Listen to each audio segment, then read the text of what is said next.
C'est marrant parce que je me suis jamais dit que je serais infirmière. J'ai fait la fac de médecine en sortant du bac en disant je vais faire médecin du sport. Et j'ai loupé médecine et c'était genre le pire jour de ma vie, pleurer, dépression, etc. Et je me suis dit mais qu'est-ce que je vais faire de ma vie? Et j'ai une maman infirmière, du coup je me suis inscrite un peu en mode touriste au concours d'entrée à l'école d'inf. Et j'ai eu le concours et je me suis retrouvée en septembre à l'IFSI et je me suis dit mais qu'est-ce que tu fais là, pauvre fille? Parce que je sentais bien qu'il y en a qui étaient contents d'être là et moi j'étais un peu perdue.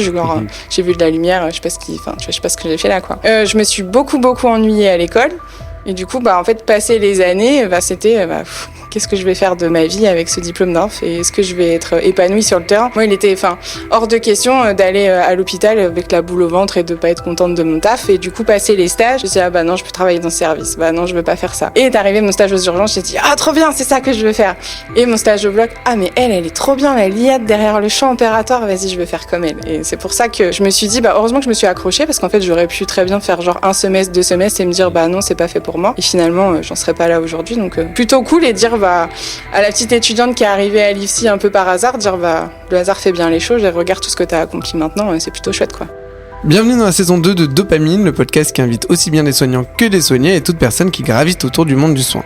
Je m'appelle Jérémy, je suis infirmier anesthésiste au SMUR et créateur de la chaîne de vulgarisation médicale Les Minutes de Jérémy. Je suis accompagné de Louis, infirmier en réanimation et également créateur de contenu santé sur la chaîne Un Nom Blanc. Nous tournons cette saison 2 dans le magnifique espace Martine Midi de l'hôpital Avicenne de la PHP qui nous a été gentiment prêté pour l'occasion. Aujourd'hui, on est ravis d'accueillir une infirmière anesthésiste, mais aussi ingénieure pédagogique, formatrice en simulation et créatrice de contenu pour les étudiants en soins infirmiers, sous le nom de Julie Fichidee. Elle a également créé un site appelé également Fichidee, qui est une véritable mine d'or pour les étudiants infirmiers, mais pas que, puisque de nombreux professionnels de santé le consultent également. Bienvenue Julie dans notre podcast Dopamine. Merci beaucoup.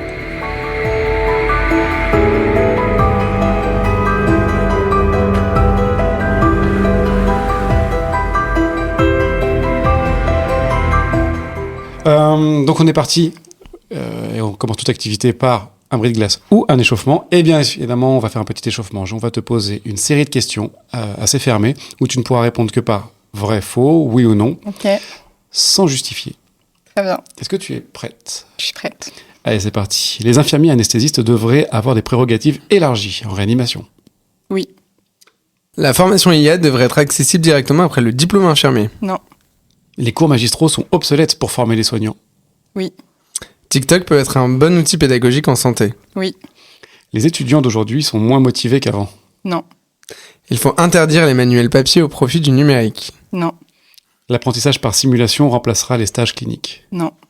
Créer du contenu pédagogique est plus gratifiant qu'exercer. Non. Un patient conscient en salle d'opération est toujours plus stressant à gérer. Oui. Il faut systématiquement expliquer chaque geste au patient. Oui. Les réveils difficiles sont souvent prévisibles. Non. L'anesthésie générale est surutilisée par facilité. Oui. J'allais répondre aussi. Les gardes de 24 heures devraient être interdites. Oui. Les patients sont plus anxieux depuis la pandémie. Non. Réviser ses cours d'infirmier anesthésiste la veille des examens, ça suffit. Non. Ok, fin de l'échauffement. On est parti pour te poser les questions. C'est toi qui choisis les questions. Avec la fameuse roue des questions en plein milieu. Je te laisse tourner la roue, s'il te plaît. Là ? Ouais. Ce milieu-là. Et on Impeccable. commence tout de suite. Donc on est parti. On a parlé un petit peu, une des raisons qui fait qu'on parle aujourd'hui et éventuellement qu'on a pas mal bossé ensemble avant, voire à l'avenir. La rédaction des livres, tu as publié beaucoup de livres, j'ai envie de dire énormément pour une infirmière. On reviendra sur cette phrase. C'était cadeau. C'était cadeau. Mais non, mais à partir de quand tu t'es dit, tiens, et si je faisais des bouquins, qu'est-ce qui fait qu'à un moment tu passes le cap? Et quel a été ton premier bouquin aussi? C'est pas moi qui ai choisi d'écrire des livres, c'est la maison d'édition qui est venue me chercher. En fait, la plateforme Fichidee a été sortie en 2013 et ils voyaient que ça commençait à prendre pas mal de place sur Internet et que du coup, j'avais des notions de synthèse qui étaient pas mal. Et c'est la maison d'édition qui est venue me chercher par mail en me demandant est-ce que vous voulez collaborer avec nous. Et je les ai rencontrés. Je savais pas du tout dans quoi je me jetais puisque c'était une nouvelle aventure pour moi. Et j'ai dit oui, je veux bien, mais par contre, je veux faire un livre qui n'existe pas sur le marché, un nouveau concept qui n'existe pas. Et c'est le Révision Optimale 3 en 1 qui est sorti en premier avec ce concept de pour un cours, j'ai une fiche, une carte mentale et un audio qui n'existait pas jusque-là. Ok. Ok. Et du coup, j'ai envie de te poser la question, qui lit encore des livres aujourd'hui, en 2025? Moi. Ça fait petit public. C'est déjà pas mal. Non, j'ai beaucoup d'étudiants qui disent que ça reste une source complémentaire de révision, où en fait ils allient tout, et les cours, et les PowerPoint des profs, et maintenant les vidéos qu'on peut avoir sur Moodle ou autres plateformes, et les supports numériques. Vidéo sur YouTube, par exemple. Ou sur YouTube. Et des livres, il y a encore des étudiants qui achètent des livres pour réviser. Et donc, du coup, quand t'as signé ton contrat d'édition et que t'as signé directement, parce que t'as fait combien? 3 volumes? J'ai fait... Ah non, c'était j'en suis à 11 livres en tout. Ouais. J'ai 2 collections, donc Oui, 5-6 livres par collection. Mais tu faisais un livre par semestre, Ouais, livre 6, c'est ça. Donc en tout, ça fait 6, ça faisait déjà 6 pour Exactement. Et t'as directement signé pour les 6? Non, j'ai signé que pour le semestre 1, en mode on va voir si ça marche, on va voir si le concept plaît, puisque c'était un truc tout nouveau. Et les maisons d'édition sont assez rigoureuses dans le sens où on n'a pas encore sorti ça, on va pas se jeter genre dans la gueule du loup sans savoir si ça va marcher. Et au bout de quelques mois, ils m'ont dit c'est bon, l'ouvrage marche, du coup go pour les prochains semestres. Et après, j'ai signé tous les semestres. Tous les semestres d'un coup? Ouais. Ah oui, donc, Ah oui. Et là, wow. Et tu savais que du coup, parce que t'en faisais quoi, un par an? Ouais, non, alors un par 6 mois, puisque pour le but c'était de sortir le livre au moment où les étudiants rentraient dans le semestre. Donc, ok, donc t'as écrit pendant combien, 3 ans, un livre tous les 6 mois? Exactement. Ok, ça va? Oui, ça va. Comment? Du coup, c'est quoi la légitimité, tu vois je trouve qu'on n'attend pas assez les infirmières sur ça, sur le fait de publier, notamment sur la formation, ce qui est complètement aberrant. Mais toi, t'as pas eu ce problème, syndrome de l'imposteur? Alors, pour le coup, j'ai été hyper bien accompagnée dans le sens où mon éditrice, elle m'a dit tu vas pas révolutionner les cours infirmiers, ils sont déjà créés, la nat physio, enfin, le cœur il est toujours à la même place, il y a toujours la même fonction depuis des années. Nous, ce qu'on veut, c'est que tu aies une vision, une approche différente, c'est-à-dire synthétiser. Un cours doit pas faire 50 pages et du coup, ça, c'est un truc que je faisais déjà avec mon site et c'était ça qu'ils recherchaient chez moi. Écrire autant de bouquins, écrire autant de livres, faire plusieurs collections, parce que il y a pas un moment où tu te poses la question de la légitimité, tu sais, le syndrome de l'imposteur, le truc qui fait qu'on n'ose pas trop. Au début, oui. Et finalement, la première année, quand j'ai eu les chiffres des ventes, en fait, c'était un chiffre concret qui m'a dit ça marche, donc il y a des gens qui ont besoin de toi, donc continue comme ça. Si demain, la maison d'édition, elle me dit Julie, on n'a pas vendu un livre du mois, je me dis bon, ok, il y a d'autres livres plus intéressants et je cède ma place volontiers. Pour l'instant, tant que ça marche. Ouais. T'as des retours en plus sur les réseaux? Oui. Ouais. Des gens qui m'envoient la photo des bouquins qu'ils ont achetés ou quand ils se baladent dans une librairie, j'ai pris tes bouquins, machin. Donc ça, c'est cool, ça motive. Tu dis que forcément, il y a un public. Tant qu'il y a un public, tu dis, je continue le projet et puis on verra bien. Je suis pas assez accrochée pour me dire si demain ça s'arrête, je serais triste. Je me dis, j'aurais fait ma part des choses. Du coup, ma part du marché. Je me dis, si demain ça doit s'arrêter, voilà, c'est fait. Et mais après, on peut le voir même quand on a été ensemble au salon infirmier, on voyait qu'il y avait beaucoup de gens en fait qui venaient te voir pour les bouquins. Hein. C'était impressionnant d'ailleurs. Mais même t'avais eu un stand l'année d'avant. Ouais. Juste, t'avais pu avoir un stand pour la fiche JDE, il y avait beaucoup de monde qui... Ouais, carrément. Il y avait tellement de monde que les gens qui me connaissaient pas, les stands aux alentours, ils sont venus me voir pour me demander pourquoi les gens venaient me voir à mon stand et pas eux. Vous êtes qui, madame? Comment vous avez fait pour que ça marche? C'est ça, exactement. Quelle est la recette secrète? C'est toujours impressionnant parce qu'en plus, moi qui suis plutôt de nature réservée, modeste, si tu viens pas me chercher, je vais pas, tu vois, au devant de la scène ou quoi. Du coup, c'est toujours impressionnant pour moi. Et du coup, tu dis, si jamais on n'était pas venu te chercher pour ça, pour les livres, t'aurais pas eu spontanément envie de le faire? Est-ce que t'avais envie d'écrire un bouquin ou est-ce que l'idée est venue en te proposant? J'y ai jamais pensé. Et franchement, je me suis dit, c'est toujours pourquoi Julie Violet, elle a besoin d'écrire un bouquin et pas un tel. En fait, c'est toujours ça. Donc non, en fait, je pense qu'on serait pas venu me chercher, j'y aurais pas pensé. Ok, t'avais jamais eu envie d'écrire spécialement? Non, pas du tout. Ok. Non. Et tu penses qu'il y a une légitimité justement parce que t'es pas cadre de santé, t'es pas médecin, t'es pas formatrice en IFSI à temps plein. T'as une légitimité, encore une fois, tu vois, tu penses que nos collègues qui ont pas ces statuts pourraient quand même se permettre, s'ils ont envie de tester, de partir justement sur de l'édition, en tout cas de la rédaction? Dès lors que t'es carré, que tu sais où chercher les infos, quelle info vérifier, quelle info ne pas prendre. Je pense que tout le monde peut tenter. Il n'y a pas besoin d'avoir d'être cadre de santé ou formateur en IFSI, etc. pour sortir un livre. Après, quand c'est des livres de cours, je pense qu'il faut être un minimum formé pédago dans le sens où quand t'écris une fiche, il faut des objectifs. C'est pas juste tu recopies le cours et basta et ça suffit. Et les étudiants, ils vont avoir leur partiel comme ça. Donc je pense qu'il faut un minimum de formation, mais je pense que c'est faisable par tout le monde. Et t'as dit que t'avais écrit 11 bouquins, donc 6 bouquins pour les IFSI et les 5 autres?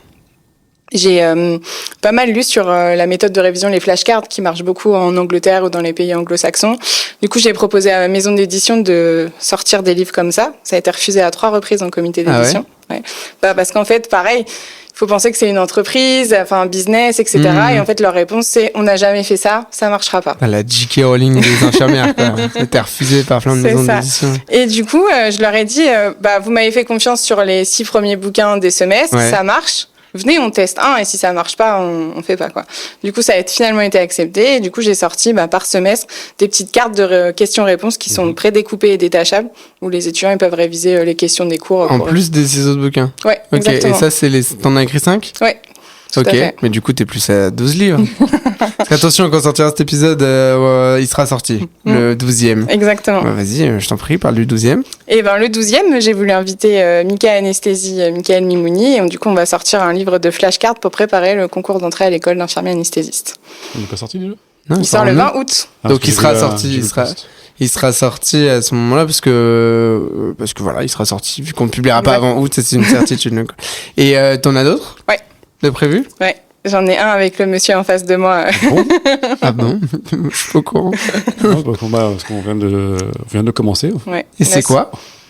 On repart sur de la formation de méthodologie, travail de méthodologie pour les universitaires et notamment pour les étudiants en soins infirmiers, qui plus est en fait n'importe quel niveau. Apprendre à apprendre son cours, apprendre en stage. Est-ce qu'il faudra pas une petite préface de monsieur Thierry Pelletier par exemple? C'est une très bonne idée. Est-ce qu'on lui soufflerait pas à l'oreille? Bon, on va lui envoyer le podcast. Bah oui, voilà, c'est ça. Il sera sorti à ce moment-là aussi. Donc j'ai ce livre-là et j'ai un autre livre qui sortira l'année prochaine en cours de rédaction aussi. Un troisième du coup? Ouais, sur le thème des flashcards, mais avec un autre thème, hors semestre en fait. Ok, un truc transversal, mais toujours pour les infirmiers du coup? Ouais, toujours pour les étudiants infirmiers, ouais. Ok, tu veux pas nous en dire plus, j'ai l'impression? Non.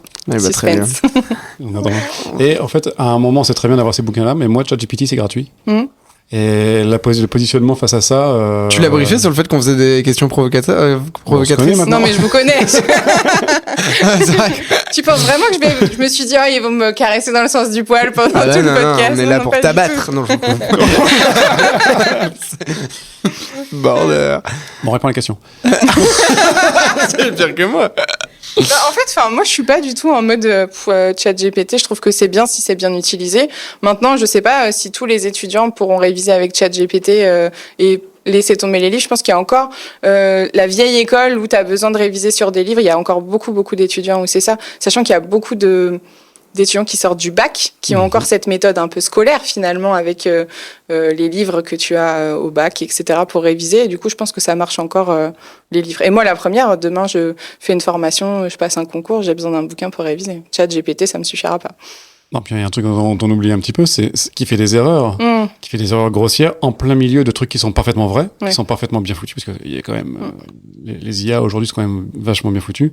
Ça fait des trucs vraiment presque clés en main, avec des erreurs éminemment grossières en plein milieu. Et c'est ça, en fait, qui va poser problème par la suite. C'est que quand on n'a pas le recul, quand on n'a pas justement quelque chose qui a été survérifié, typiquement après un bouquin où c'était lu, relu, et encore, il peut rester des coquilles parfois, mais l'IA, ça reste un outil très intéressant parmi d'autres, mais pas définitif, à mon sens. Oui. Et est-ce que tu dirais que tes bouquins ils peuvent remplacer est-ce qu'on pourrait avec les bouquins que tu as fait sur les semestres passer l'IFSI au CNED? Non. À la maison. Non, parce que ma pâte à moi et ma marque de fabrique, c'est la synthèse. C'est-à-dire que l'anatomie, la physiologie du cœur, je vais te faire le cœur de point, tiret, je vais pas te faire de phrases. Et du coup, je pense que pour bien comprendre quelque chose que tu n'as jamais vu, il faut vraiment rentrer dans les détails et avoir un cours complet. Moi, je me base vraiment sur le support de révision. C'est-à-dire que tu as déjà vu le cours et tu as besoin d'un refresh rapide la veille de tes partiels ou une semaine avant. Oui, en fait, c'était vraiment la forme livre de ce qu'on fait sur YouTube, quoi. C'est vraiment complémentaire. J'avais je crois que j'en avais parlé dans un autre épisode, j'ai été jury pour une étudiante infirmière et qui faisait son mémoire sur est-ce que les réseaux sont une source d'information fiable pour les infirmiers. Et en fait, elle faisait un peu le même constat pour les réseaux, mais qu'on peut complètement transposer, je pense, sur ce type de bouquin. C'est qu'elle, et notamment en soutenance, le formateur est venu un peu la chatouiller avec ça, en disant est-ce que ça va remplacer les formateurs? Parce qu'elle disait beaucoup, oui, les réseaux, c'est pour combler un manque de formation. Et du coup, elle critiquait beaucoup la formation. Et en fait, mais l'air de rien, dans son analyse, elle disait que ça ne se supplée pas, que ce soit les vidéos ou les bouquins, mais que par contre ça rentre en synergie et ça permet de... J'avais une question que j'ai complètement oubliée du coup. C'est super. Ah oui, si, il y a la différence entre révision et apprentissage. C'est ce que je fais quand je prends les groupes de travail. À un moment, on fait des groupes de révision, ouais. T'as pas appris ton cours? C'était pas ta place. Oui, c'est ça. C'est qu'en fait, moi, j'ai beaucoup d'étudiants qui, en fait, m'envoient des messages sur les réseaux. Est-ce que si j'achète ton livre et que j'écoute pas les podcasts ou les vidéos qu'il y a maintenant en ligne, ça suffit pour valider les partiels? Et moi, je réponds non. En fait, moi, c'est un support de révision. Donc, en fait, t'es obligé d'avoir cette première étape qui est je découvre le cours, j'ai tous les détails et je rentre dans tous les détails de la pathologie ou des traitements que moi, je rentre pas dans mes livres, en fait. Il y a quand même un problème dans l'apprentissage, parce que ça marche à n'importe quel niveau, hein. Pas qu'en IFSI, quand tu vois des étudiants qui... en gros, comment je fais pour chanter le truc? Exactement. Ton objectif, c'est quoi? Ton objectif, c'est pas d'avoir 10 au partiel. Ça, c'est un objectif secondaire. Ton objectif, c'est de ne pas tuer les gens. Mais là, on rejoint... Oula, mais là, on va tomber dans le truc de niche, mais on rejoint tout l'apprentissage par un problème tardif. Et toute la place de la note... Non, mais toute la place de la note, c'est-à-dire que les étudiants, ils cherchent, et c'est le problème dans les formations professionnalisantes comme infirmier ou d'autres métiers, c'est-à-dire qu'on les forme à avoir une note et pas à ce que, comme tu dis, que le patient il soit en vie à la fin et surtout bien traité, parce que si on se cantonne de juste avoir un patient en vie à la fin, bon. Carrément. Petit objectif, hein. Un truc hyper intéressant qui m'avait marqué, c'est Pélatia qui disait est-ce que tu serais rassuré de te faire soigner par un médecin qui a eu 10 sur 20 en anat physio? Il prend le même argument tous les ans. Oui, je le confirme. C'est vraiment une phrase simple, mais qui fait réfléchir. Oui, alors que rassuré, non, alors que pour autant, ça veut pas dire que c'est pas un excellent médecin, c'est ça. Surtout, 10, c'est le 10 de moyenne, ok, mais qu'il a eu 20 en anatomie et 0 en histoire. Tu dis, oui, ou alors l'inverse. Ça aussi, il en parle d'ailleurs beaucoup. Très bien, il a eu 20 sur 20 à ses partiels, etc. Mais mince, à l'époque, il n'y avait pas d'écos. Et en fait, on se rend compte quand il est interne, etc., qu'il a un raisonnement clinique qui est complètement faussé, où il a plein d'anomalies. Donc c'est très bien, il a plein de ressources, mais c'est pas les mobiliser face à un problème. La formation et l'évaluation par compétences ont une place dans une autre question. Donc on se détend tous les deux. Spécialiste de la pédagogie. Ah mais oui, j'avais pas vu que c'était un Je suis très content de voir que vous vous chauffez.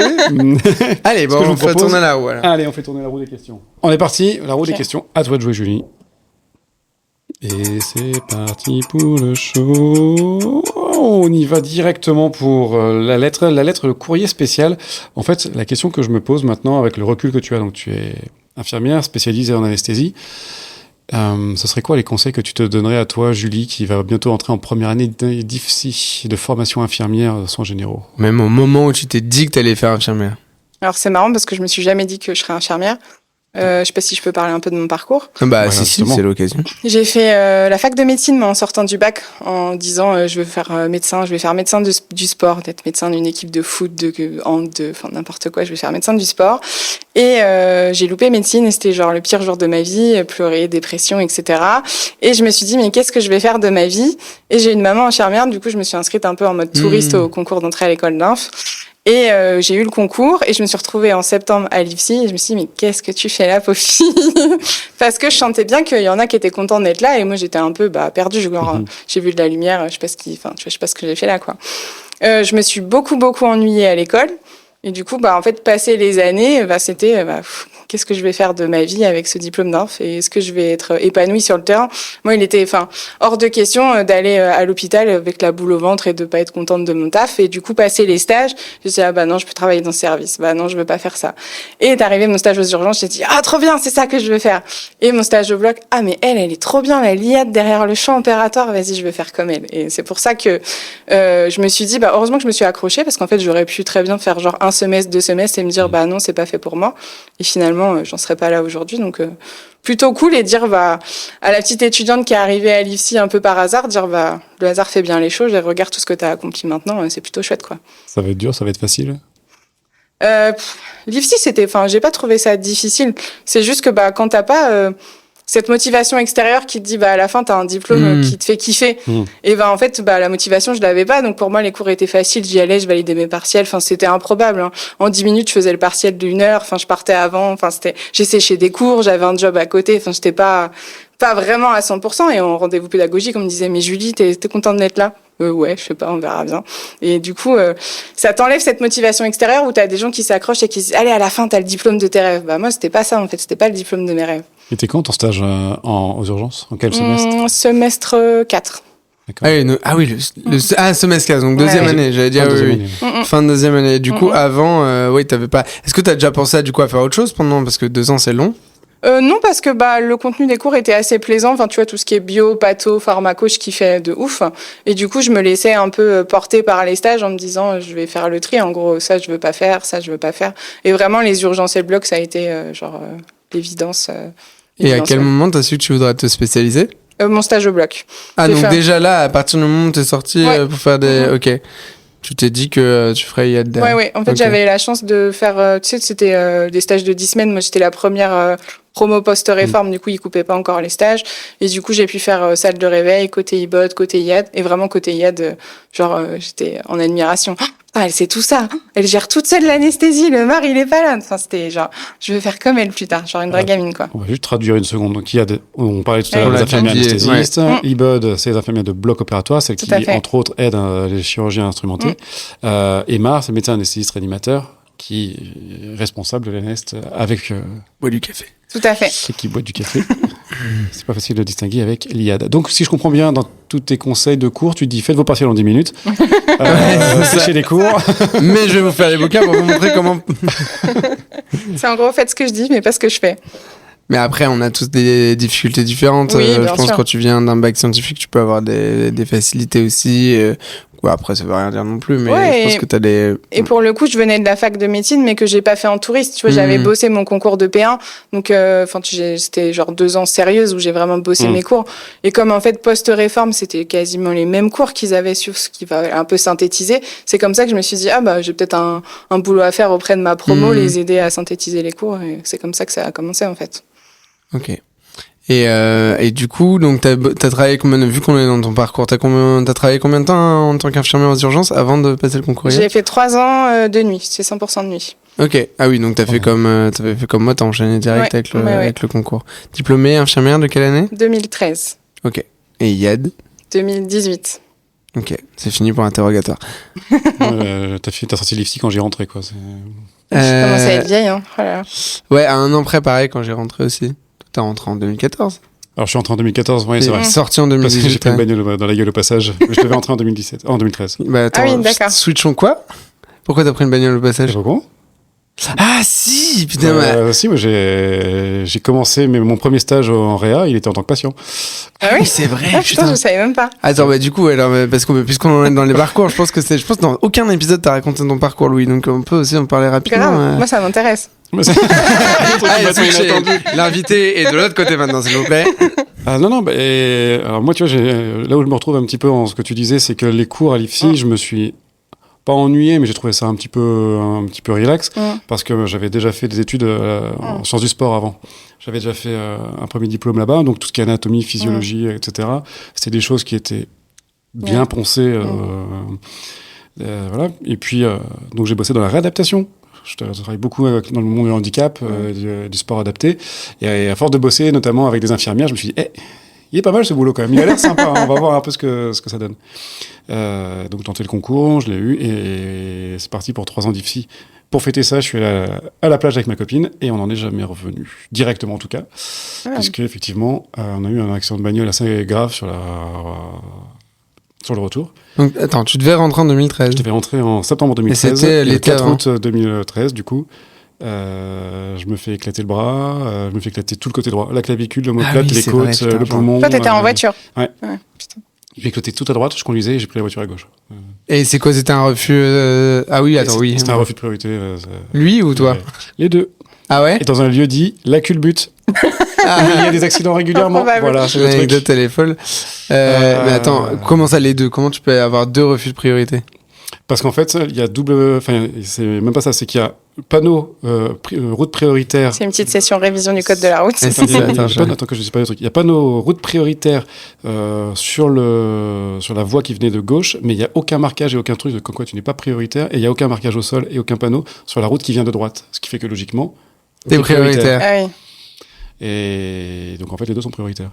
Ok, du coup, vive allure et... C'est ça, une grosse cinétique, ça a cogné. Ma copine de l'époque a fait un trauma crânien très grave. Ah ouais? Ok. Ouais. Et dans les deux cas, on s'est posé la question, où est-ce que j'allais récupérer la motricité du bras? J'étais un peu en mode Jamel Debbouze pendant 6 mois. Ah putain. Et elle, est-ce qu'elle allait retrouver... c'était une enfant de 4 ans, quoi, pendant... Ah ouais, à ce moment-là? Quelques mois, ouais. Pendant quelques Ah, mois, chaud, ouais. Et aujourd'hui, du coup? Et aujourd'hui, tout le monde a récupéré, plus ou moins. J'ai un handicap à 6% Ah du oui, bras droit. c'est ça, je me rappelle de ce truc. Et donc, je suis pas reconnu comme travailleur handicapé. C'est pour ça que je l'ai invité sur Dopamine.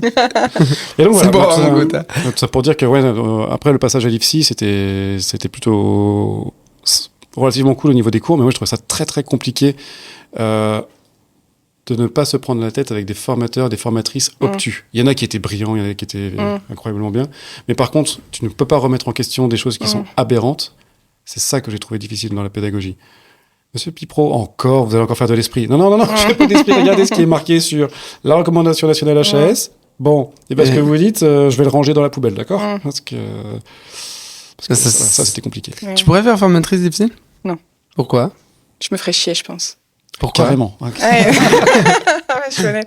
Parce que j'ai un tempérament où j'aime bien cette polyvalence et cet éventail. J'aime bien être le lundi de garde mater, le mercredi en ortho, le jeudi en simu, le vendredi en DU. En fait, j'aime bien cette polyvalence-là. Et j'aurais trop peur qu'en tant que formatrice, je sois genre 7 jours sur 7 en train de bosser mes cours de l'IFSI et que j'ai pas le temps de faire autre chose, quoi. Je pense qu'on est d'accord là-dessus. Et si demain ils ouvraient enfin, comme pour les médecins, des postes à mi-temps, 30% à l'IFSI, 40%, 50%. Là, je pense que je me poserais la question. On est d'accord. C'est pas dans les tiroirs, d'ailleurs? Si, avec oui, la si, réforme des IFSI et tout ça, c'est ce qu'ils veulent faire parce que les PUPH, ils exercent jamais à 100% en fac, quoi. Donc, et moi, je trouve que le défaut des IFSI, c'est ce que vous dites, c'est que les cours, ils sont, franchement, ça fait 10 ans que t'es plus sur le terrain, t'es plus légitime si tu t'actualises pas. Il y a des très bons formateurs et avec qui voilà, il y a pas que l'expérience qui fait, mais si jamais tu ne t'actualises pas et que tu fais pas de la veille, t'enseignes des trucs, enfin les légendes qu'on a débunkées sur à travers la TI, à travers les trucs de faut pas mettre trop d'oxygène en BPCO en allant par ce genre de trucs, c'est enseigné par des gens encore aujourd'hui, quoi. Mais je suis d'accord que c'est l'avenir. Quand j'ai fait le master de pédago, on avait une formatrice IED, je trouvais ça trop top. Elle faisait un semestre à l'école en tant que formatrice et un semestre au bloc. Et elle me disait, en fait, le semestre au bloc, j'avais des étudiants et ça me permettait en fait de me recaler sur les dernières recos, etc. Qui fait que le semestre d'après, à l'école, j'étais hyper calée, quoi. Et puis Laura Robert, elle s'appelle. Elle fait un doctorat, elle prépare un doctorat là. On en avait une, je crois, à l'école d'IAD aussi, qui faisait ça. Une formatrice qui faisait à Versailles, la moitié. Mais attention, que le message soit clair, moi je pense que la majorité sont très très bien en tant que formateurs, non, c'est pas la question. Mais là où il y a quelque chose qui est problématique, c'est donc effectivement la veille, typiquement, pour être passé par l'IFSI, voilà, on n'a pas fini le parcours, mais pour être passé un moment dans l'IFSI, quand tu demandes en plus. à ta collègue, ok, mais toi du coup, comment tu gères ta veille? Et qu'elle te répond, quoi? J'ai une petite suée là. Pub quoi? Ouais, Zotero, tout ça, c'était inconnu. Enfin, même si tu peux vivre sans Zotero. Oui. Et non, moi ce qui me questionne vraiment, comment on peut laisser des personnes en fait qui font formatrice et formateurs, pas parce qu'ils veulent être formateurs, pas par l'amour de la pédagogie, mais parce qu'ils veulent plus être en service. Et le seul truc, c'est que je veux plus être en service, donc pour se planquer. Oui, c'est ça. Et puis t'en as. Enfin, moi, j'ai connu des formateurs qui m'ont dit, mais en fait, c'est pour finir à 17h tous les jours, parce que le métier d'infirmier en service, t'as très peu de postes où c'est des postes qui sont trop demandés et tu les as pas. Et en fait, tu fais 8-17 à l'IFSI et t'es chez toi tous les soirs, quoi. Du coup, dans ces personnes-là, il y en a qui, malgré ça, sont bien, et il y en a qui, c'est catastrophique, parce qu'en fait, tu peux pas faire quelque chose correctement. Ah oui, c'est sûr. Si tu le fais par défaut, si tu le fais...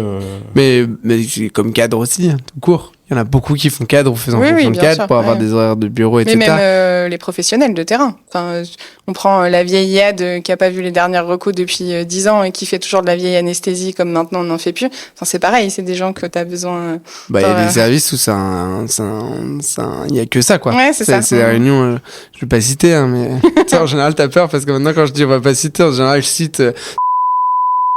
Et, par exemple, mais c'est des endroits où du coup en fait tu vois comme là aussi la veille et côté Mar, côté Iyad, personne ne connaît quoi. Ça je biperai. Ouais. Je suis en train de me dire on va avoir des copains là. Depuis tout à l'heure. Je vais avant me faire des potes, ok. Les potes je les ai déjà. Mais oui, c'est une vraie réflexion et pour le coup, j'attends beaucoup de la nouvelle réforme pour savoir si ils vont statuer sur le statut des formateurs. Mais normalement, justement, enfin, en tout cas, ils vont ouvrir à ça. Mais tu vois, récemment, dans les sites communs qu'on connaît, on a dû dire qu'il y avait un poste qui s'était libéré de formateur. Et pour autant, ça m'intéresse pas du tout. Ouais. À 100%, jamais. Demain, non, et encore, de base, même à un 50%, je le prendrai pas tout de suite. Mais moi, faire du terrain, c'est trop important. Mais c'est comme moi que je suis sortie à l'école d'Iyad, il y avait une formatrice qui partait à la retraite, on m'a proposé le poste. Je sortais de l'école. Hein. Quelle légitimité? J'ai 0 expérience dans l'Iyad. Enfin, oh mais on comprend pas, pourquoi tu refuses le poste? Bah si, enfin, moi je comprends, laissez-moi tranquille en fait. Je peux pas m'enfermer dans un bureau alors que j'en ai chié pendant 2 ans à valider mes partiels quoi. Non mais après le job peut être vachement bien, hein. Moi formateur. Oui, je pense que c'est intéressant, mais pas faire que ça. Mais pas faire que ça. Je pense que c'est hyper important. Et je pense que globalement en pédagogie, il faut pas que enseigner, tu vois. Il y a des gens... Non mais c'est vrai... Bah... Il y en a qui en font des masters. Oui. On fait tourner... Putain, ça capte pas. Vous voulez peut-être que je tourne la roue, c'est ça? Oui, peut-être, effectivement. Allez, on tourne la roue. Prochaine question. Allez, on tourne la roue si ça veut bien démarrer. Et on prend des churros au prochain stand. Et ben voilà, churros. Voilà. C'était un arbre ou un brocoli, on sait pas trop. Hein. C'est mon brocoli. Depuis hier, c'est un arbre. Ne le contrarie pas. D'accord, désolé. Ça tombe bien parce que du coup, on parlait pédagogie en santé. J'allais dire, tiens, un sujet dont on n'a pas encore parlé depuis le début. Il faut qu'on parle de pédagogie. Mais alors, tu vois, pourquoi est-ce qu'on a besoin on parlait des formateurs, des formatrices, on parlait de plein de choses, mais la pédagogie en santé. Pourquoi est-ce qu'on a vraiment besoin de se former? En pédagogie, n'importe qui peut le faire, puisque j'ai la compétence 10. Bravo. Et 2, qu'est-ce qu'il y a de spécifique à la santé? Moi, en fait, ce qui m'a posé question, c'est que à la sortie de l'école d'Iyad, j'ai donné des cours à l'école d'Iyad. Et en fait, je me suis sentie illégitime d'être à la place de la formatrice. Une, parce que j'avais 0 expérience. Et de 2, j'avais 0 connaissance en pédago. Et je me suis dit, là, Julie, ce que tu es en train de faire, lire tes diapos, tout le monde est capable de le faire. Pourquoi toi, tu serais payée à faire ça? Et en fait, je suis allée voir le responsable pédago de l'école d'Iyad. J'ai dit, en fait, je me sens pas bien à lire mes diapos. Est-ce que vous avez une formation que je pourrais faire pour répondre à mon problème? Et c'est lui qui m'a conseillé le master de pédago. Et en fait, je me suis retrouvée vachement à ma place dans le sens où ça t'apprend aussi bien à faire cours de manière innovante, intéressante, pour que les étudiants ils aient un maximum de retenue à la fin de ton cours. Parce que si tu lis 100 diapos, je peux t'assurer qu'au bout des 2 heures de cours, ils ont rien retenu. Et aussi bien la partie terrain que j'avais, parce que je suis référente des étudiants. Comment tu fais face à un étudiant en difficulté ou un étudiant qui percute un peu moins bien que celui d'avant? Et en fait, ce master de pédago, il a répondu à toute cette question. Et je pense qu'en fait, ce serait limite un parcours qui devrait être obligatoire pour celui qui est référent étudiant sur le terrain et celui qui est référent des étudiants à l'IFSI, en fait, ou à l'école d'Iyad. Je pense qu'il y en a de plus en plus. Hein. Et d'ailleurs, c'est plus combien de temps que... Parce qu'avant, pour être formateur à l'IFSI ou formateur à l'école d'Iyad, il fallait obligatoirement être cadre. Ouais, tout à fait. Aujourd'hui, on peut justement avoir un Master 2 en sciences de la pédagogie. Et ça, je pense que déjà, ça a changé beaucoup de choses. Ouais, j'ai l'impression, en tout cas, dans mes promos que j'avais, là, il y a beaucoup de coordinateurs pédagogiques, en fait. Que c'est eux, derrière, qui vont être les référents pédagogiques. Je sais pas, toi, de ton côté. Tu me dis qu'il y a beaucoup de cordos. Il y a un moment, il faut qu'ils coordonnent des gens, quand même. Donc, ce serait bien qu'il y ait plus de formateurs que de cordos. Ah oui, ça, bien sûr. T'as l'impression qu'il y a plus de gens qui ont... J'ai l'impression qu'il y a de plus en plus de cordos, et c'est bien, mais qui finalement au détriment du nombre de la formation des formateurs. Ce qui fait qu'en gros, ils coordonnent, ils créent un plan pédagogique très bien, nickel, et que les gens comprennent pas pourquoi ils doivent l'appliquer, comment ils doivent l'appliquer. Et du coup, en fait, on retombe dans les travers où tu dis, je vais faire ce qu'on m'a dit, sauf que sur mes 100 diapos, je vais dire mes objectifs au début. Et je vais dire le temps que va durer la présentation, parce que c'est ce qu'on me dit de faire. Tu spoil la question que je voulais poser à Julie. Donc c'est nécessaire. Mais encore une fois, la première question, c'est pourquoi et je vais où? Enfin, je pars d'où et je vais où? Oui, c'est notre objectif. Et puis, à part la question de la motivation des formateurs en IFSI, c'est toujours la question qu'on se pose, c'est la question du financement et du temps alloué à tout ça. Mine de rien, un master, c'est 2 années où il faut aller là à Strasbourg, puisque à l'époque, moi, il n'y avait pas d'autres endroits où on pouvait faire master de pédago en santé. En fait, ces gens-là, il y en a qui n'ont ni l'argent, ni le temps à allouer à cette formation. Donc, en fait, il faudrait repartir de plus loin en fait et dire à l'école des cadres, faites un module de pédago beaucoup plus large qu'il y a aujourd'hui en fait. En fait, quand tu regardes l'école des cadres, de ce que j'ai compris maintenant, en 2e année, ils font un M2 en pédago ou en qualité. Ouais. Bon après, parce que tu disais il y a que celui de Strasbourg, parce qu'on Strasbourg, mais il y en a plein d'autres. Oui, mais avant moi quand j'ai fait le mien, il y avait que Strasbourg. Il y avait pédago pas Paris. En santé. Non, c'est sciences de l'éduc, c'est pas pareil. Ah oui, tu veux dire orienté vraiment pédagogie en santé, parce que sciences de l'éduc, il y en a plein et qui se valent pas tous aussi, quoi. C'est ça le problème. Mais du coup, moi, la question que je voulais te poser, donc tu disais avant, t'en avais marre de lire tes diapos, t'as fait le M2, et après, comment tu donnes les cours, du coup, à l'école d'IAT? Qu'est-ce que ça a changé dans ta pratique? En fait, ça a changé ma façon d'aborder le cours, c'est-à-dire que avant, c'était que moi qui détenais l'information, entre guillemets, et je la délivrais à mon public, et puis peu importe ce qu'ils en retenaient, je m'en foutais, j'avais été payée à la fin de mon heure, et j'avais lu mes diapos, genre mission accomplie, check, quoi. Maintenant, on t'apprend à partir des connaissances des étudiants, donc petit tour de table, qu'est-ce que vous savez sur le sujet, est-ce que vous avez des expériences dessus. On t'apprend à mettre des activités, en fait, de la pédago interactive pour que les gens ils aient une retenue, insérer des cas cliniques, des quiz, etc. Tout ça, c'est des trucs que je faisais pas avant. Je crois que j'avais fait un cours sur la salle de réveil. Mes diapos, c'était la salle de réveil, 2 points. Diapo 1, il se passe ça. Diapo 2, c'est les complications. Diapo 3, qu'est-ce que tu peux faire comme formation pour te former? Et salut, vous avez retenu quelque chose, c'est pas mon problème. Moi, j'ai donné mon cours, quoi. C'est une approche totalement différente. Et à cette question, alors elle est un peu vénère comme question, et je l'ai adorée, de la directrice de l'IFSI où j'étais, qui avait vexé comme pas possible mes collègues formateurs. C'est quoi la plus-value du formateur? À quoi il sert? Waouh, c'est... Non, mais parce que c'est pas... Oui. Ah, mais moi j'ai trouvé ça génial comme question. Ah oui, je pense que tu peux philosopher des verbes. C'est fort, si tu veux de l'info, ouvre un bouquin. Oui, c'est ça. Je vais pas suivre. Bon, maintenant, du coup, à quoi sert le formateur? À quoi sert le formateur formé en pédagogie? Je sais pas pourquoi je sens Et puis, ça se trouve, t'as un étudiant qui apprendra plus dans son bouquin qu'avec le formateur qui lit juste ses diapos. Donc, en fait, pourquoi il serait chier à venir en cours tous les jours si à la fin du cours, il a rien retenu? Vous vous souvenez, je suis sûr que vous l'avez vécu. Il y a un truc en cours, quand t'as le topo qui défile, t'as tout le monde qui gratte, qui est en train de gratter. Et tout d'un coup, vous inquiétez pas, de toute façon, vous aurez le topo à la fin. Et je me souviens du bruit de tous les stylos qui tombent dans l'amphi. En mode, allez, YOLO. Ouais, c'est ça. Mais du coup, c'est la vraie question à laquelle on n'a pas répondu. À quoi sert un formateur, du coup? Bonne question. Non, t'as pas le droit de laisser parler. T'as pas le droit d'essayer. Non, en fait, moi, ce que j'aime bien dans certains formateurs en IFSI, c'est qu'ils sont référents de certaines UE et c'est quand même leur domaine d'expertise qui sont là pour partager. Enfin, je veux dire n'importe quoi. Un formateur qui est expert en bio fondamental, il va être capable de retranscrire les notions complexes de la bio à des étudiants de façon simple, en faire des cas cliniques qui vont pouvoir, faire le lien avec le terrain. Sache que l'étudiant, il pourra pas faire tout seul devant son bouquin puisque lui, il aura la cellule est constituée de machin, et en fait il va se dire ouais, ok, très bien, ça va me servir à quoi?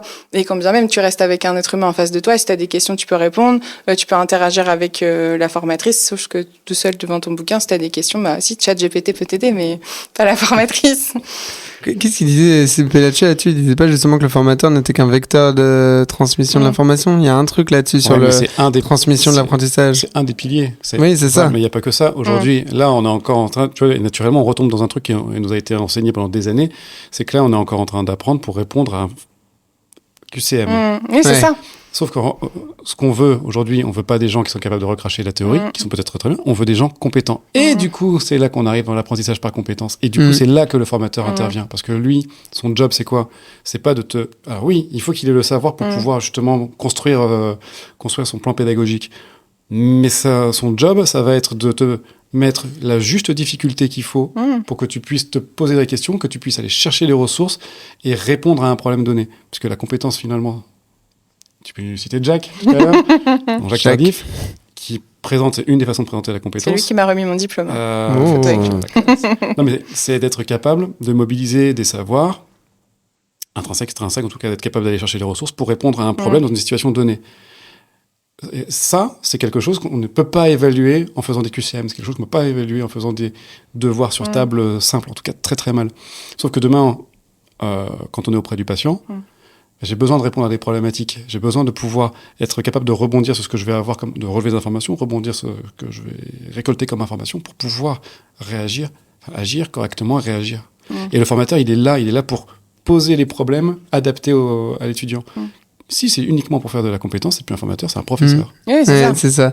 Et c'est la force de notre portfolio. Pour le coup, là, si on a une avance dans le domaine de la santé, la profession infirmière, c'est le portfolio qui est considéré par beaucoup d'étudiants comme quelque chose de très chiant, mais c'est ce qui se rapproche le plus de la vraie évaluation et pour le coup de la pédagogie la plus avancée. Enfin, c'est quand même la formation dans le domaine sanitaire et social et de la santé tout court qui est la plus avancée. D'ailleurs, en médecine, ils commencent. En MedG, ils ont le portfolio officiellement. Alors déjà, ils l'ont en externe maintenant. Et il y a plein de filières en internat où ils développent un portfolio aussi. Le problème du portfolio de l'étudiant infirmier, c'est qu'il est sous-vendu par les formateurs, c'est-à-dire qu'on te donne ton portfolio sans pour autant te dire toutes les multitudes de possibilités que tu peux faire ton portfolio. Exactement. En gros, on te le vend comme si c'était un classeur que tout le monde devait remplir et tout le monde devait avoir le même, alors que le portfolio, c'est pas du tout ça à l'essence même. Et en fait, je pense qu'il est sous-utilisé du coup. Je pense qu'il faudrait surtout qu'il ait son miroir numérique en fait. Qu'il y a un drive. En fait, pour moi, vraiment, comme justement pour le master de pédago, qu'il y ait le papier vraiment pour le stage, mais que limite il y a un QR code dessus et que ce soit relié, et que pour le coup, les personnes qui consultent le portfolio puissent consulter le drive. Mais alors moi, s'il y a un truc qui m'a convaincu, alors si j'avais besoin d'être convaincu, c'est la force du portfolio pendant cette année à Strasbourg justement. Et j'avais trouvé ça hyper intéressant de devoir, en plus de la soutenance de ton mémoire, soutenir ton portfolio.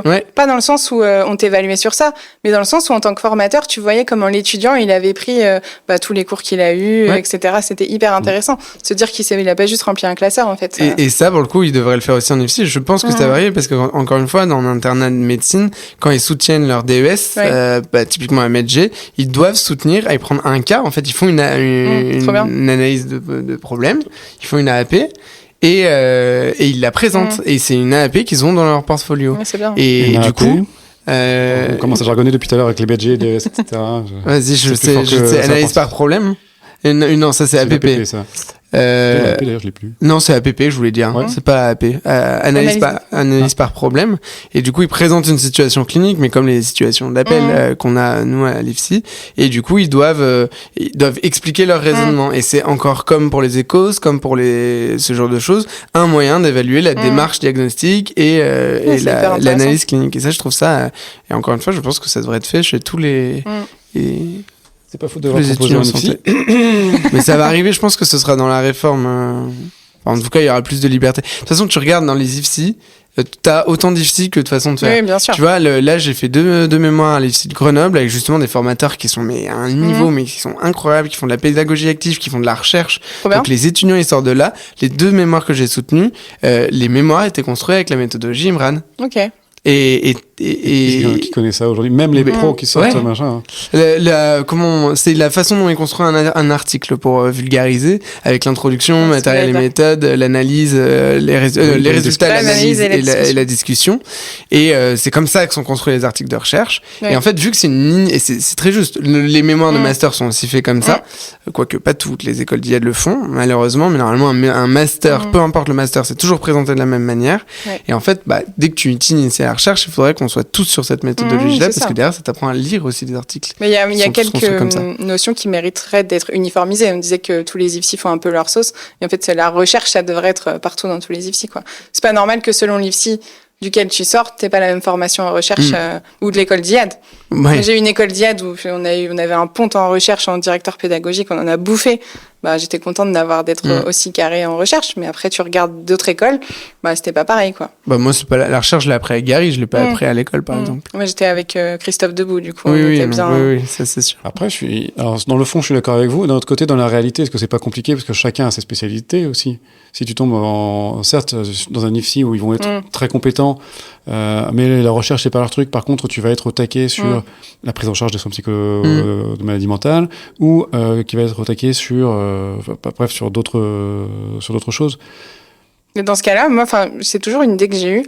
Pourquoi ce serait pas l'étiquette de l'IFSI ? Écoute, si tu vas dans cette IFSI, c'est plus axé recherche. Tu seras un pont en recherche à la fin de tes 3 ans. Par contre, si tu vas dans l'autre IFSI, les formateurs, ils sont calés en psy. Si tu vas à un poste en psy, tu vois, je pense que, ça devrait être je pense que ça arrive affiché dans le sens où les étudiants, ils postulent sur Parcoursup. ils ont genre souvent 5-6 IFSI où ils sont admis. Et moi, la question que j'ai souvent, je pense que vous avez les mêmes, quel IFSI je choisis?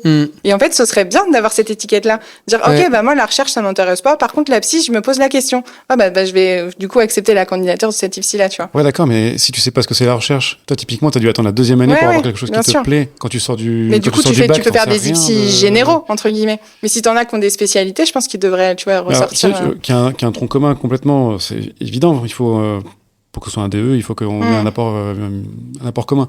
Maintenant, t'as les appétences de chacun. Regarde, tous les trois, on fait de la vulgarisation. C'est impossible que... on a forcément une communauté, une intersection commune, mais il y a des personnes qui vont se retrouver dans ce que tu fais toi, qui vont détester ce que je fais, qui vont détester ce que fait Jérémy, ou qui vont adorer. Et qui pour autant seront des super étudiants, et qui pour puisque c'est notre communauté. Bisous cœur, c'est ça. Mais alors ça, c'est chez toi.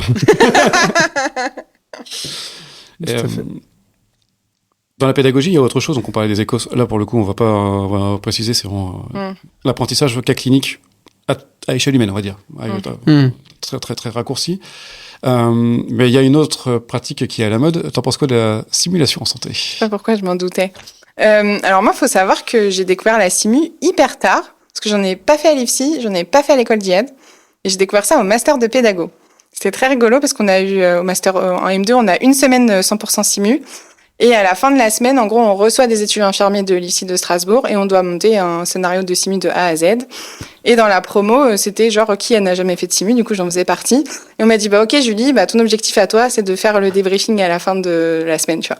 Et j'étais paniquée parce que j'en avais jamais fait, j'en avais jamais vu, jamais fait en tant qu'apprenante non plus. Et en fait, ça a été la révélation pour moi. Parce que je pense que la simu, même si ça résout pas tous les problèmes, ça peut te donner, tu vois, les éléments de motivation extérieure qui m'a manqué à l'IFSI. C'est-à-dire que peut-être que si j'avais fait de la simu, par exemple, situation d'urgence, etc., peut-être que ça m'aurait plus motivée à bosser mes cours ou à tenir, tu vois, jusqu'au diplôme à l'IFSI, des choses que je n'avais pas, tu vois. C'est intéressant parce que moi, quand je pense simulation, je pense jamais, là, tu parles du coup de la simulation en formation initiale. Exactement, Moi, je la vois vraiment, mais c'est bien parce que la simu initiale, ça permet de jamais la première fois sur le patient, etc. Mais moi, je trouve que si on devait choisir entre les deux, la simu en formation continue. Oui. Parce que le problème en formation initiale, c'est qu'on peut vite arriver, et tu connais la règle, la simulation, la première séance de simulation ne doit jamais être une séance évaluative. Oui. On se retrouve avec des échos qui sont très évaluatifs et qui ressemblent quand même beaucoup à de la simu, par exemple. Et il faut faire attention parce que dans les IFSI, on peut faire de la simu sur de la transfusion et c'est évaluatif. Donc, justement, on a toute une génération qui va être traumatisée après par la simulation. C'est quoi la simulation? Parce qu'on parle encore de choses qui sont faciles, mais tu vois, par exemple, tu parles de débriefing. Attends, moi je comprends pas, je pensais qu'il fallait perfuser un mannequin. La simulation n'est qu'un prétexte au débriefing, très cher professeur. Non mais c'est ça, en fait c'est ça, la simulation c'est le débriefing, tout le reste avant c'est un prétexte, c'est du jeu, et du coup, petit rappel, on n'est pas obligé de dépenser 50 000 balles pour faire de la bonne simu. Non. Tu peux utiliser un collègue qui fait un patient simulé et ça va. Et le patient simulé marche très bien, on n'est pas obligé parce que la simu dans le langage courant, c'est le mannequin qui vaut 100 000 balles, qui est connecté de parcours, qui devient bleu si cyanose et putain, c'est bon, j'ai fini mon AIT. Oui, effectivement, on s'imagine le gros labo de simu avec plein de câbles, le mannequin qui parle tout seul et qui voilà, alors qu'en fait faire jouer un pote, moi les meilleurs simus que j'ai fait de ma vie, c'était avec Gary mais en termes de, alors pour le coup, pareil, il y a le ressenti de formateur, mais même les évaluations des apprenants, c'était quand nous deux on alternait, on faisait chacun patient simulé, et c'était génial parce qu'on a vraiment une souplesse de faire évoluer le scénario en fonction aussi de ce que font les apprenants. Et ça marche très bien. Et pareil, je fais de la réanimation de nouveau-né avec un mannequin qui est pas interactif. Je prends un scope sur cet iPad-là, etc. Putain, les professionnels, ils sont à fond dedans. Et c'est ça le but. C'est que le but au final de la simu, c'est de rendre ça le plus réaliste possible, même avec le moyen qu'on a. Donc le mieux, c'est d'être in situ dans leurs locaux. Et en fait, une fois qu'ils sont dans la situation, c'est de les laisser dérouler la situation pour ensuite pouvoir en discuter. Et c'est la conversation qu'on va faire à la fin qui représente un intérêt. Carrément. La simulation elle-même, et d'ailleurs, il y a plein de papiers qui le disent, haute fidélité versus basse fidélité. Si le débriefing est de qualité. Mais c'est vrai que la simulation en formation continue, je pense que de toute façon, ça commence à rentrer dans les critères de certification de la HAS. Je pense qu'on va y venir. Moi, j'ai commencé à mettre ça en place au bloc chez moi avec des aides-soignantes qu'on n'avait jamais fait, etc. Et elles sont tombées amoureuses. Elles m'ont dit, mais c'est génial. Franchement, c'est trop bien de pouvoir faire ça. Alors que moi, dans mon SAMU, c'est impossible de mettre en place de la SAMU. Alors qu'il y en faut dans tous les services, mais particulièrement dans les services où il y a les situations d'urgence pour justement travailler le facteur humain. Carrément. Et nous, enfin, tu le vois, tous ceux qui font de la simu dans mon service, on est tous alignés sur le fait que les facteurs humains sont catastrophiques dans notre service et qu'il faudrait soit en faire en interne, soit qu'il y ait une équipe d'externes qui vienne nous faire de la simu. Parce qu'en fait, tu te rends compte que tu t'enlises dans un truc et tant que la simulation, ça sert aussi à décortiquer, à démêler les tubulures du patient après un scan. Visuellement, c'est ça la simu aussi avec les facteurs humains. Putain, quelle belle image. Franchement, c'est magnifique. C'est trop bien. Je pense que ça va tellement parler en plus au soir. Non, mais c'est ça, c'est hyper important. Bon. Tu veux retourner la roue On fait, non, comme tu veux. On se fait le. Toi, t'avais l'air d'avoir envie de faire la dernière activité, c'est ça? La dernière activité, c'est très. Ouais, allez, go. On va pas faire tourner la roue. Oh, on a tout fait tourner la roue et par hasard, tu es tombé sur la balance. Je vais t'expliquer un petit peu ce que c'est que le principe de la balance. On va revenir comme à l'échauffement, on va te poser des questions courtes, assez fermées, où cette fois-ci, tu pourras plutôt répondre par quelque chose qui est, à ton sens, surcoté ou sous-coté. Très bien. Mais cette fois-ci, tu as le droit de te justifier. Ok. C'est bon? Je vais en rajouter une qui est pas de non. J'ai une Tu idée. veux commencer par ça? Non, c'est un peu trop abruti. Le rôle de l'infirmier anesthésiste dans l'information préopératoire du patient. C'est sous-coté. Parce que déjà, on est très peu connu par les patients. Souvent, ils voient le médecin anesthésiste en consultation. 9 patients sur 10, je me présente comme l'infirmière anesthésiste, ça leur parle pas du tout. Et je pense que du coup, comme le patient nous imagine pas avec le rôle qu'on a, il nous pose pas de questions, il ose pas. En fait, pour lui, on n'est pas compétent pour répondre à ces questions et les questions sont plutôt posées en consultation d'anesthésie avec le médecin anesthésiste. Alors que nous, quand on installe le patient, on a largement cette place-là et ce rôle-là qu'on peut répondre aux questions et donner l'information pré-op, tu vois. Les IAD font pas de CPA, de consultation pré-anesthésiste? Si, mais de pas plus en plus d'endroits. Ouais. À Necker, en pédiatrie, à Lyon, j'ai appris ça pour les grands brûlés notamment. Okay. Ils font des grosses consultations pré-anesthésiques. Typiquement en pédiatrie, il y a tout l'intérêt d'avoir la consultation somatique très médicale et d'avoir la consultation où tu vas expliquer, c'est Gary pour en parler, il connaît mieux que moi parce qu'il a travaillé là-bas à Necker, mais où tu vas expliquer avec l'enfant son parcours en lui faisant déjà choisir. À Necker, il y a des enfants qui arrivent déjà avec leur masque. C'est eux qui ont choisi le masque. Ils savent déjà le parfum qu'ils veulent sur le feutre, parce qu'on met un parfum sur les masques de ventilation, enfin les masques avec lesquels on va les endormir. C'est eux qui ont choisi le parfum et c'est leur masque. Et du coup, vu qu'ils ont presque passé la nuit avec la veille, ils ont plus peur du masque vu que c'est devenu ça. Et ça, c'est génial. Et c'est ça les consultations pré-anesthésiques souvent en pédiatrie en tout cas. En tout cas, je serais pour des consultations pré-anesthésistes en binôme Mariade, le binôme qui est dans la salle en fait. On travaille à deux, on consulte à deux. Excuse-moi. Non, t'inquiète. Vas-y. Il faut laisser, c'est combien 8 secondes quand on dit vous avez des questions? C'est la même chose. Quelles sont vos questions? Quelles sont vos questions? Pardon. Oula. L'enseignement de la pharmacologie anesthésique par cas concret. Je vais zapper ça parce qu'on en a déjà parlé. Pharmaco par cas concret? Je pense que c'est sous-coté. Enfin, moi, j'en ai pas fait du tout. Et c'est vraiment les stages qui m'ont permis de raccrocher les wagons. En fait, c'est comme tout, la pharmaco. Si tu prends la page du Vidal pour donner l'indication, la contre-indication, le mécanisme d'action du propofol, ça te parle pas. Par contre, va à la tête du patient, prends ta seringue de propofol, injecte, regarde en combien de temps il s'endort, comment il réagit, etc. Je trouve ça que c'est vachement plus intéressant. Le problème, c'est toujours le delta entre t'es devant ta copie ou devant ton prof qui lit sa diapo des propriétés du propofol et tu vas en stage et tu mets ça en pratique, mais comme le respi ou les autres unités d'enseignement. C'est bien d'avoir la théorie quand même. Oui, mais t'as besoin du... Enfin, moi, un truc où je comprenais rien à l'école d'IAD, c'était cette valve APL, là. Je sais pas si t'as fait ça... Tu sais, t'as une valve sur les respi qu'on appelle la valve APL. Et en fait, putain, mais la théorie, mais je ne comprenais rien du tout. Moi, c'était les gaz halogénés. Ouais. C'était la MAC et tout. Les gaz halogénés, c'était comprendre le mécanisme. On a eu un cours sur la mécanique des fluides. Mais quelle horreur. Et en fait, parce que j'ai jamais mis les pieds dans un bloc, tu sais même pas ce que c'est. Moi, j'avais en plus l'habitude je faisais que visualiser les respirateurs de réa. Et j'étais en train de me dire, mais comment c'est possible? Parce qu'en fait, nous, en réa, on a des circuits ouverts, on a des circuits fermés. Donc déjà, rien que ça change tout. Et oui, je visualisais pas. Et après le premier stage au bloc, Les écoulements de Bernoulli et tout, là. Ouais. Putain, de la physique. Je m'en rappelle de tous ces trucs-là. Mais du coup, c'est vrai que tant que t'as pas mis les pieds dans un bloc, ça te paraît flou. T'as besoin de raccrocher les wagons et d'aller toucher, en fait, sur le terrain. Moi, je me souviens de la première IAD qui m'a encadrée. Elle m'a dit, joue avec le respi, en fait. Modifie ton trigger, machin, tes pressions pour voir ce que ça fait, en fait. Parce que, en théorie, ok. Ouais, le patient est mort. Il a fait personne n'a été tué. tué. J'ai appris le ventilateur aussi, moi. C'est un réa qui m'a. C'est ça. Un MIR pneumo qui m'avait expliqué sur un patient ventilé, qui avait tout modifié. Un MIR? Un médecin. Monsieur, j'explique tous les mots, mais je jargonne depuis le début, il nous dit Très bien, c'est parfait. Bon apprentissage, je vous félicite. Je sais même plus ce que c'est, médecin de soins intensifs. Non, médecin intensif réanimateur. Réanimateur, ouais, ça, c'est qu'il n'est pas anesthésiste réanimateur, c'est que lui, il est intensif. Il a fait une formation intensive pour devenir. Il fait de la réanimation médicale et pas chirurgicale.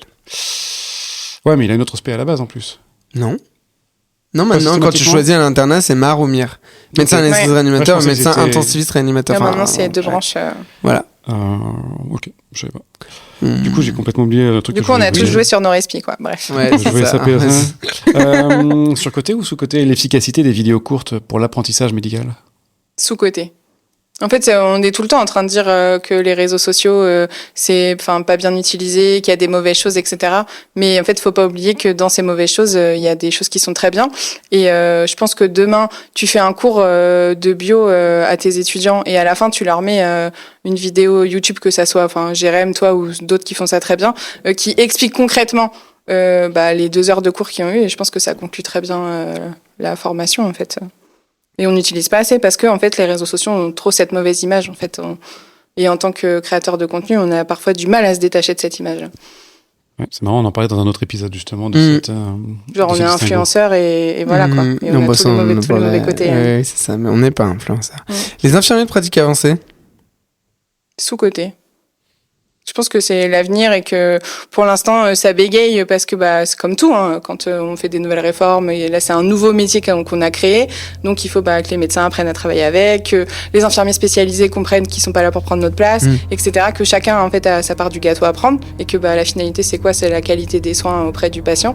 Et en fait pour l'instant on n'en est pas là, on en est à chacun se tire des balles dans tout le monde et c'est pas normal en fait. C'est pas une guerre d'ego, c'est genre il y a un patient qui a besoin d'avoir des consultations, pouvoir renouveler son ordonnance ou être suivi sur sa pathologie chronique plus régulièrement parce que soit le cardio il a pas assez de place pour lui et en fait l'IPA il a toute sa place dessus et je trouve que c'est carrément sous-côté.